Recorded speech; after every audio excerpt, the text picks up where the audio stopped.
Access to credit and financing for agriculture and providing an avenue for the voices of farmers and agro-processors to be heard at the center of discussions pertaining to food security and the development of the agricultural sector are two of the most foremost issues facing farmers in St. Kitts and Nevis. So explains President of the St. Kitts Consortium of Farmers and Agro-Processors, Meshach Alford.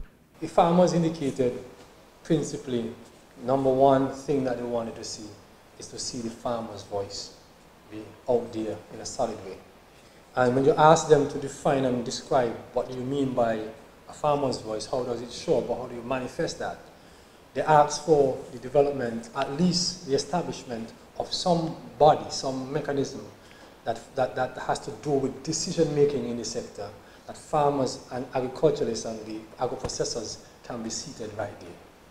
And so when it comes to projects, policies and plans, when it comes to evaluating them, assessing what should happen and which things should go and so on and how much, they're saying that farmers and agro-processors alike should always be centered to these things. Because as Blythe and Brody just explained, that the implementers are the practitioners in the field. When it comes to credit and financing, Alford said the issue is a primary concern.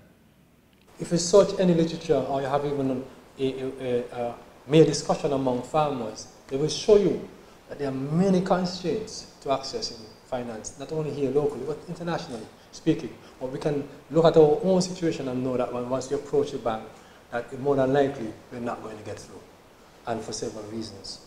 And so they said access to finance is also a primary concern.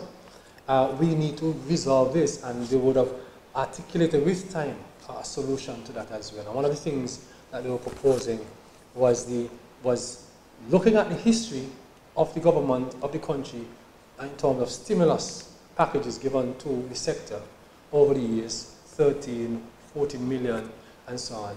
What if that monies could have been placed in some kind of an account or fund, possibly managed by a trust of some kind, and instead of having direct access to this or being used to give what you call handouts, as farmers would say, handouts, that they could access small to medium-sized, larger loans from a credit institution, and that money in that trust is being used as security or to guarantee those kind of loans.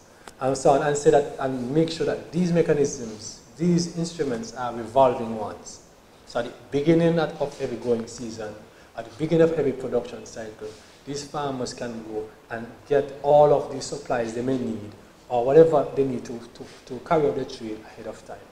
Marketing of agricultural produce is also another concern raised by the consortium. The full interview with members of the Farmers Consortium will air at a later date. I'm Andre Huey for SKN Newsline.